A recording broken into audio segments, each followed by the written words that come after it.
Hello everyone, here I am with another lecture of basic molecular biology techniques, and in this lecture I will talk about polymerase chain reaction. And and this lecture will be also the basic lecture for the PCR.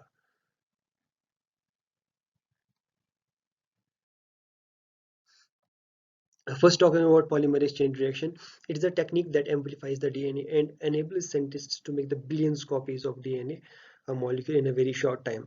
As you know that the polymerase chain reaction, it is a it is a what I can say, it is a laboratory technique of this uh, DNA replication. Is a laboratory technique of DNA replication, because in DNA replication, you know that in DNA replication, one copy of DNA template is copied, and different number of copies are made in the DNA replication. And in the PCR also, uh, the DNA is copied, and it is amplified for different studies.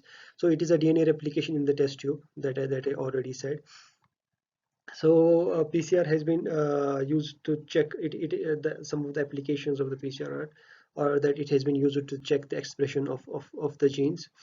If for example, if we want to check the expression of some genes in different cells or different organisms, so we can take the gene, or we can run a PCR using the primers, so we can check the expression, how different it's expressed in different conditions. The PCR is also used for diagnosis of genetic disorders, because in genetic disorders, you know that there is a alteration in a gene sequence. There are some genetic defects. For example, there's a mutation in some base pair, some gene. So there is an alteration in that. So the gold standard test for those genetic alterations is this. PCR, because in the PCR we will come to know if there is any alteration in the gene, yeah, because in the gene, from the normal mass sequence of the gene, so we can know that there is any genetic disease, because some of the genetic alterations are specific for some diseases. So carry over DNA fingerprinting. You know that DNA fingerprinting is a technique in which we can know, uh, in which we can know that how to whom this sample belongs. So it is used to find out the criminals. For example, if the hair follicle or some blood of the criminal has fallen on the crime site, so if we can isolate the DNA from that sample, and after that we will fingerprint it with the persons who are susceptible. If that match DNA fingerprint, we can know that this person has done the crime. So detect the bacteria or viruses. You may be aware of this thing, detection of bacteria and viruses in the COVID-19. PCR was the test which everyone was doing. So you know that the bacteria and viruses, the specific sequence of their genome, it is different from human genome. So if a person is infected from these bacterial viruses, the sample is taken from the infection site, and it is given for the PCR. And if we found the genome using the PCR, because the PCR amplifies the primers are given which are specific to the virus or bacteria. If it amplifies, gives the band for the virus or bacteria, that means the virus or bacteria is present in the organism, and it is used to detect these bacteria, virus or bacterial viral infection. Uh, Research human evolution, because in the human evolution, it is said that there is a difference in the genome. If from the generations, if there is a difference in any genome, we can study those. For example, if we know the sequence of the earlier organisms, if we check the sequence of some in future, if there was any change, so we can track the evolution. So some of the requirements of the PCR.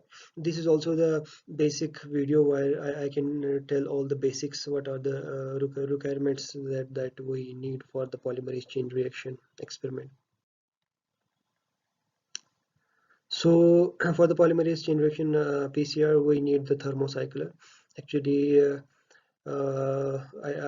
in the coming slide, I will tell you why the thermocycler is needed, because for this PCR amplification, we need different temperatures to amplify the this DNA or template. So thermocycler is the instrument that cycles the temperature after a specific time of specific period of time. We can set the after which after this time this temperature should be here in this plate, and after this time this temperature should be here. So thermocycler is needed, and this temperature should repeat 50 times or 60 times in a cyclic way, so we can control it, so that this thermocycler is needed. So this machine on which we run this PCR is called thermocycler. So in the coming slide, you will come to know why and exactly what temperature we need and how much cycles we need. So for and this PCR, we the conventional PCR that we do in our labs, it is usually done in the small tubes. These are also called PCR tubes. They may have capacity maybe of 0.5 ml, but we usually add a 15 to 10 to 15 ml or 10 to 20 ml of reaction contents in these PCR tubes. Firstly, we will add the DNA, our DNA template, which we need to amplify. We add buffers for this reaction to occur, for the DNA polymerase to replicate this DNA. We need DNTPs. DNTPs are the nucleotide triphosphates. These are adenine, guanine, cytosine, and thymine, which will be added when the new strand is formed. They are the basic units of this DNA, and when the new DNA strand is formed, these DNTPs will add. Primers are there. I have already told you that primers or the short nucleotide sequences um, that will be added at the ends of the DNA template, or in between these primers, the portion of the DNA template will be amplified. And take DNA polymerase, it's a main enzyme that actually polymerizes this DNA portion, and it will amplify the some specific portion. And this tag means it has been isolated from Thermophilus, I think Aquaticus, if I correctly remember it. Tag it is isolated from hot water springs. These bacteria which is in hot water springs, and this tag polymerase actually it is stable. Actually our DNA polymerase for other organs, it is not stable to a high temperature, because in thermocycler we need to go up to 95 degrees centigrade. So, but this tag polymerase is stable at that temperature. So this tag polymerase was a great discovery, and because of this only we are able to do this PCR. Earlier, when this tag polymerase was not discovered, actually if we are running the 40 cycles, at each cycle we needed to add this DNA polymerase, because it was degraded at each step, because at each step we need to attain the 95-degree denaturation step. So that was a very cumbersome to do the PCR, but thanks to these Thermophilus aquaticus and scientists who have discovered this tag polymerase. So another I have told about this DNTP buffers, primers, DNA template, and usually this tag DNA polymerase, DNTP, and buffer they come as a master mix, pre-mixed from the companies, and we only have to add primers according to our specific requirement. DNA sample that we have to study, and thermocycler is the instrument that must be in the lab to carry out this PCR.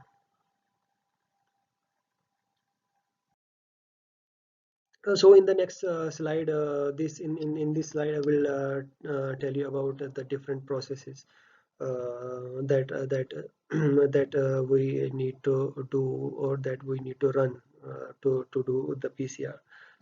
So first is the initialization step, and then is the denaturation, annealing, and elongation step. These are the main steps, and final elongation step is the one cycle. This initialization step, it is also the denaturation step, in which the 95 degree centigrade temperature is given to the sample for I think 5 to 10 minutes, and it will help to denature the double strand DNA. This is the double strand DNA. When we give it 95 degrees centigrade, whole this it will denature and both the strands will be separated out.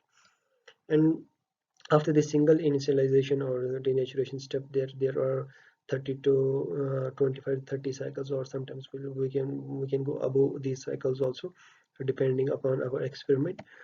So denaturation phase, here, I already told 95 degrees centigrade. It will separate the DNA strands, and after that there is a primer annealing temperature.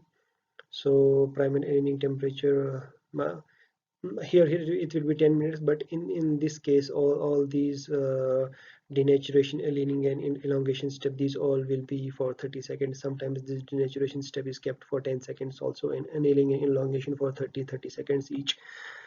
So so here the thermocycle is much needed, because after 30 seconds the cycler has to change abruptly the temperature from 95 denaturation step to the 55, which is the annealing step, and after that the 75 or 72, which is the elongation or extension step. In the annealing step, these primers will anneal, or they will adhere to their specific site at the DNA template. And after annealing, when the temperature goes to elongation, DNA polymerase gets activated and it starts polymerizing, and DNTPs here in the media, as I showed in the upper image, DNTPs that are there, they will start adding and the new new strand or new strand is synthesized. This is the one cycle. When the second cycle repeats, this time these two strands have made the fourth strands. Now in the second cycle, these four strands will make, I think, 16 strands. To because if I am correct, these two have made this will make two, this will make two, this will make two, this will make two. Sorry, I think the eight strands will be formed. I was multiplying that. No, eight strands will be formed because four will double. They will make the eight strands, and eight will make the 16 strands. 16 strands will make the 32 strands in each cycle. So that DNA is amplified. When we have the large quantity of this DNA, it is easy to study for different types of applications. That's why we are amplifying this gene. Or we can do different things with this PCR, as I already said earlier, the applications of the PCR. So now I will talk about each of these step separately. So first step. So talking about first step of initialization, in the first step, which is for 2 to 10 minutes, and the temperature that's attained is 94 to 96 degrees centigrade. In this initialization step, this thing happens. This DNA double strand will denature and single strands will be formed. This initialization step was done to make sure that all the DNA that is denatured and the single strands are formed.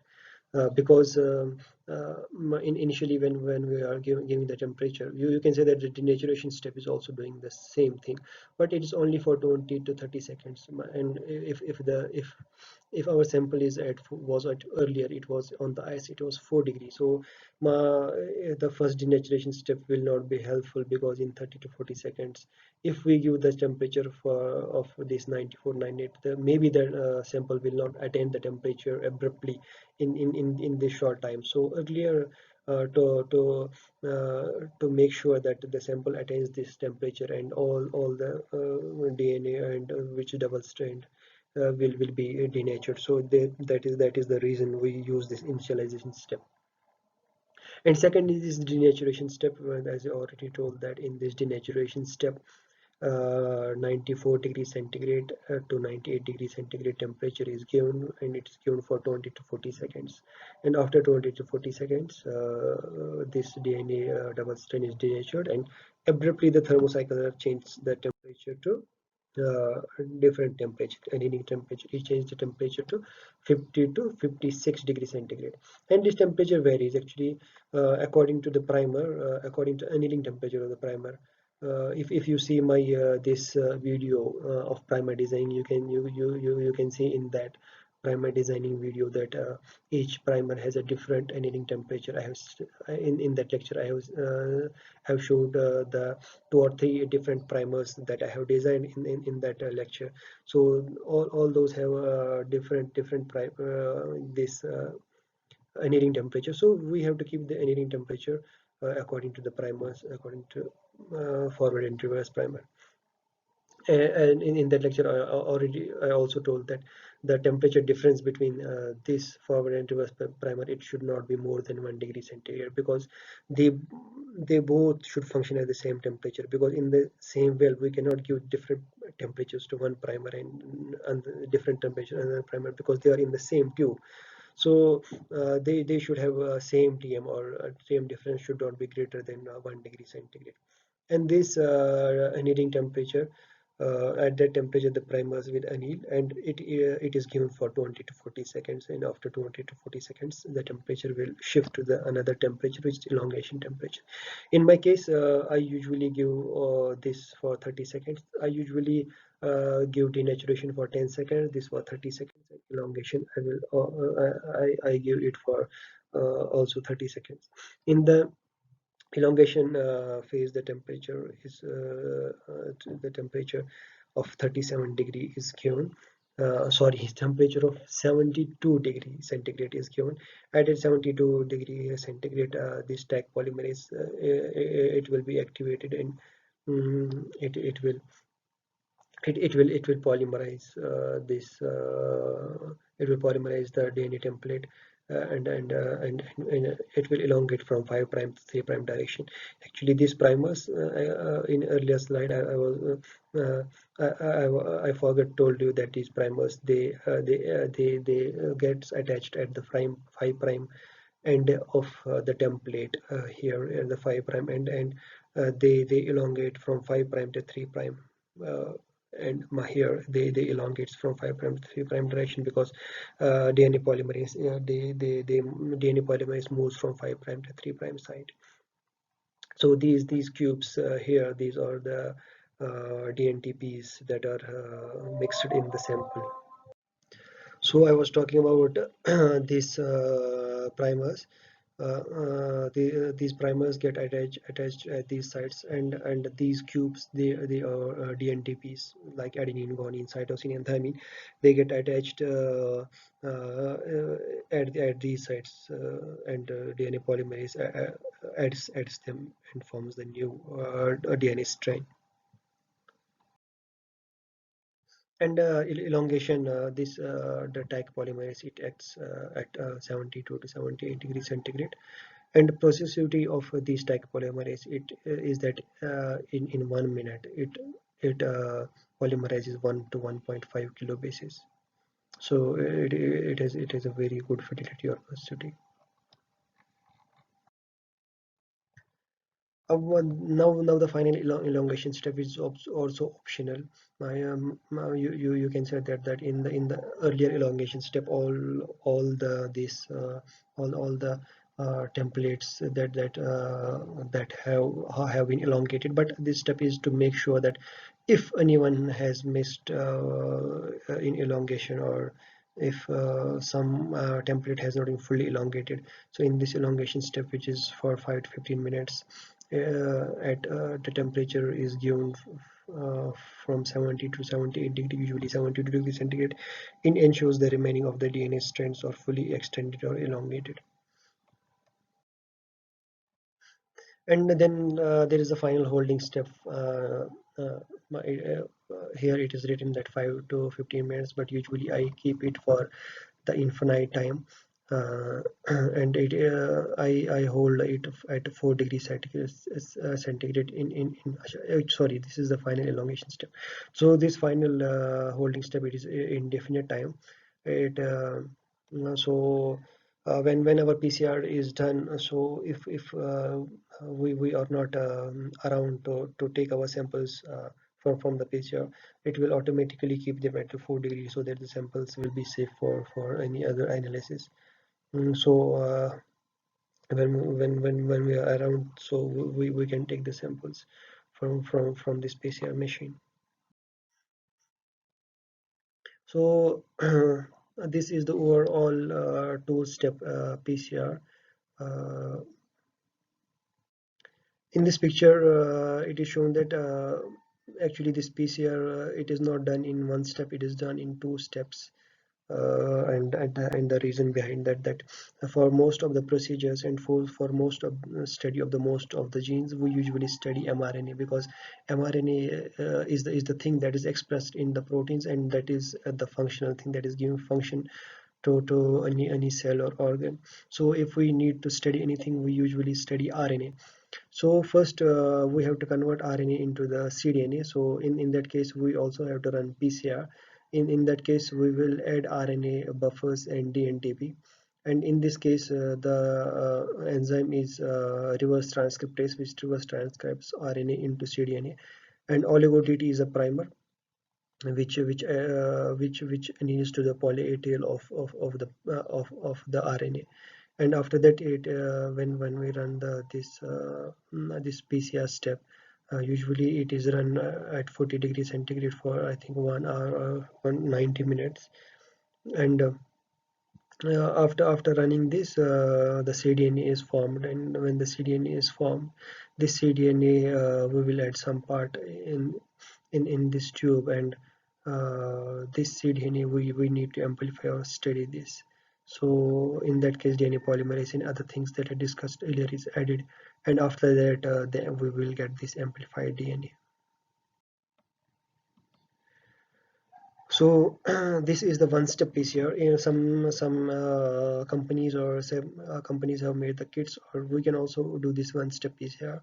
Usually in our labs we do this two-step PCR, because in this two-step PCR we can track if there are any mistakes, or if there are any things that if there are things that go wrong, so we can track that.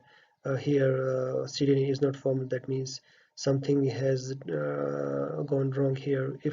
If up to this extent it is good, CDNA is formed, and here something goes wrong, we don't get the results, we will come to know that something has done something wrong has gone in this step. But in this one step PCR, it is the it has the advantage that it is not time consuming, it takes very less time as compared to the two-step PCR. But disadvantage is that we cannot, if the results were not there, we will not be able to know at which step the things have gone wrong. So in that case, we will add all things in the same tube. For example, RNA template, reverse transcriptase, and the DNA polymerase added in the same tube. This RNA polymerase gets reverse transcribed into cDNA by this reverse transcriptase, and at the same time this DNA polymerase acts on this cDNA, and it will form it will amplify it, and other things, dNTP and buffers, they are same for both things. So in this one step PCR amplified DNA we can get in one step.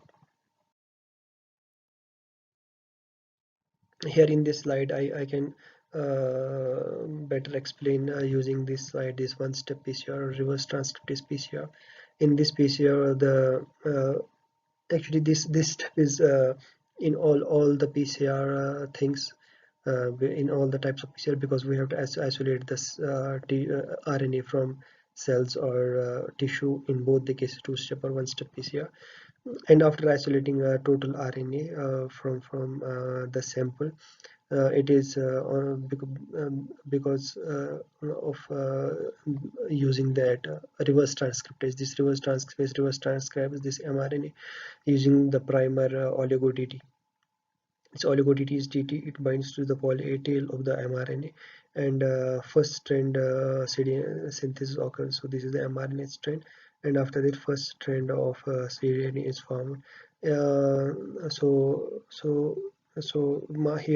the cDNA, this reverse transcriptase has done its work, and now is the work of RNA polymerase. In the first step of PCR cycle, this one strand, it is transcribed. So it is yes, it's transcribed or is replicated. Not the transcribed, sorry, I have used the wrong word. It is replicated. Transcribed, it is replicated, actually it is replicated, and to or it is copied, and or it is complementary strand is made in the first step of PCR, and after that amplification steps occur using the method that I have already showed in the above slides. Now is the now analysis of the PCR product. Usually in the conventional PCR, which is not the real time, in the conventional PCR we have to run the agarose gel uh, to show the amplification or expression of different genes or different things that we have used in the PCR. So this agarose gel electrophoresis, this is the size fractionation of DNA in this polyacrylamide gel agarose or polyacrylamide gel electrophoresis. In this, the DNA, it is separated on the basis of its size. So when we amplified the DNA, so when using the primers, a specific size of DNA is amplified, a specific size, for example 200 base pairs or 100 base pairs is amplified. So we will get the band around this. For example, if we have our PCR product is 246 base pair like this, so our primers between the primers are 246 base pairs. So when we run these samples in the PCR at 246, we will get the band. So we will come to know that the PCR, it has amplified. It has amplified our product, and PCR has worked properly. And how we can visualize this, it is using by the intercalating agent, which is the ethidium bromide. Actually ethidium bromide, it is a dye which binds to the minor groove of the double-stranded DNA. So when the double-stranded DNA is formed, this dye binds to it, and in the UV, when we visualize it, we will get the band of the DNA. So this is the direction of electrophoresis, and to know the size, because we know our PCR product, how much size is it how much size it has, because we have already designed it in that way. But after we will run in the gel, we will come to know that yes, our PCR product has been formed, or it has been amplified.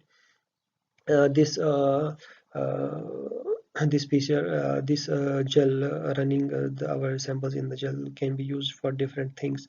It can be also used to separate the products, or we can also remove this band and send for further analysis also, like sequence or some other things. Or we can also check the expression of different genes. For example, here in case of SCN5A knockdown, this is a gene, and here it is knocked down in this. To confirm the knockdown of this gene, we have run a PCR using the SCN5A primers in the control sample also, and in the knockdown sample also. And after running the gel, we come to know that here in SCN5A knockdown, there is a less expression of SCN5A KD, SCN5A gene. That means that this SCN5A KD, SCN5A is knocked down to some extent, using the process that we have done. So this is the RPL32 gene, which is a housekeeping gene, and it is a control, or it is the loading control. Because of that, we will be able to know that we have loaded the samples properly in this gel.